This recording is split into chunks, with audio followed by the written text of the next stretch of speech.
ស្អប់ខ្លួនឯងរឿងមួយមកអ្នកគ្នាឲ្យទិញអីគឺទិញលោភហ្មងណាមើលតែឥឡូវនេះទៅអ្នកគ្នាចាប់មកក្តាប់ហើយអត់ទាន់អស់ហើយណាគឺថានៅទៀតរហូតហ្មងអ្នកគ្នាអើយច្រើនសាហាវហ្មងទិញសឹងគ្រប់ពណ៌អ្នកគ្នាអើយចឹងតោះយើងមកធ្វើការ unboxing ដល់អ្នកគ្នាហើយមកធ្វើការតេស្តពណ៌ផងតែហ្នឹងបើមើលតាមលេខគឺជាន់គ្នាហ្មងអ្នកគ្នាដោយសារតែឈ្មោះរបស់វាហ្នឹងគឺផ្សេងគ្នាចឹងហើយបើអ្នកគ្នាចង់ទិញអ្នកគ្នាមើលទៅតាម packaging ទៅស្រឡាញ់ពណ៌មួយណាចាំទិញទៅហើយខ្ញុំធ្វើការតេស្តឲ្យមើលទាំងអស់ហ្មងហើយពណ៌ទាំងអស់ហ្នឹងគឺខុសគ្នាទាំងអស់ហ៎ប្រហែលជាប្រុសមើលហើយថាពណ៌ទាំងអស់ហ្នឹងស្តៀងគ្នាដូចគ្នាអីហ្នឹងវាយហើយពណ៌របស់គេគឺខុសគ្នាទាំងអស់ចាអត់ដឹងថាអ្នកគ្នាមើលតន់ឬក៏អត់ទេដោយសារខ្ញុំមើលវីដេអូហ្នឹងមើលខ្លួនឯងអត់ចង់តន់ទេព្រោះ unboxing រឿងលឿនដែរអាយ៉ារកឃើញពណ៌ស្នាប់មួយហើយ unboxing មួយថ្ងៃតែរកឃើញពណ៌ស្នាប់បានមួយហ្នឹងឯងអ្នកគ្នាឥឡូវយើងបន្តទៅធ្វើការ swatch បន្ថែមទៀតខ្ញុំជាគ្រូថតអ្នកគ្នាចឹងហើយខ្ញុំត្រូវជាមួយនឹងពណ៌ផ្កាឈូកឬក៏ពណ៌រាងបែកស្វាយទេតែបើសិនជាពណ៌ក្រហមអីហ្នឹងគឺបាយហ្មងតែពណ៌ដែលខ្ញុំបានទិញនេះស្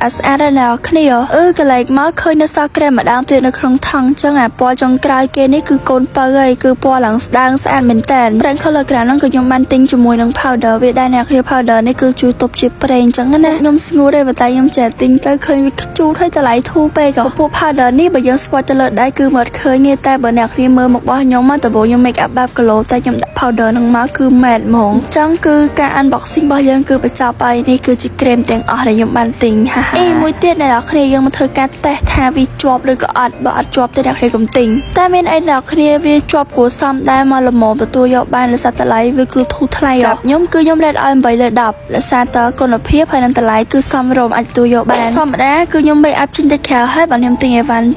ហើយខ្ញុំមកដល់ផ្ទះញ៉ាំបាយញ៉ាំអីហើយយប់ជ្រៅបើខ្ញុំធ្វើការ unboxing បើគិតទៅបើ make up នៅលើមុខរបស់ខ្ញុំនឹងរៀងយូរដែរចឹងហើយមានធ្វើការ double clean ខ្ញុំមកធ្វើការប្រើប្រាស់ជាមួយ cleansing balm ហើយប្រើប្រាស់ foam ដើម្បីបង្ការកុំឲ្យឡើងមុនអ្នកគ្នាកុំភ្លេចធ្វើការបិទជាមួយនឹង Philic Clay Mask ផង Philic Clay Mask នេះបិទយ៉ាងតិច2ដងក្នុងមួយអាទិត្យដែរអ្នកគ្នាអ្នកមើលវីដេអូខ្ញុំតាំងពីឆ្នាំ2023ដឹងហើយឲ្យតែខ្ញុំ make up ច្រើនម៉ោងអីគឺខ្ញុំស្រាបិទជាមួយនឹង Philic Clay Mask នេះមែនតើដោយសារតែ mask មួយនេះមានន័យសំខាន់ក្នុងការបិទយកធូលីដីឬក៏ជាតិ make up ដែលយើងលើកបានឆាល្អហ្នឹងចេញមកអស់មកចឹងអស់បារម្ភហើយបើសិនយើងប្រើប្រាស់បានជាប់ល្អគឺមុខរបស់យើងអត់ងាយឡើងមុនកប់រោគកន្ទូក្រហមអីទេ Essence Mask ច្រើនជួយដល់ស្នាមដល់ស្បែកមុខរបស់យើងបានល្អខ្លាំងមែនតើហ្មង Mask ស្លឹកនេះខ្ញុំបិទប្រហែលជា20នាទីអីហ្នឹងយកពេលហ្នឹងទៅលេងមើលរឿងមើលអីសិនទៅហើយបន្ទាប់មកបកចេញមកវិញឃើញមុខរបស់យើងឡើងគីឡូហ្មងចង់លាងចេញក៏បានឬក៏យើងនៅផ្ទះចឹងអាចទុកឲ្យជាតិ Essence ហ្នឹងវាជ្រាបចូលមុខក៏បានដែរ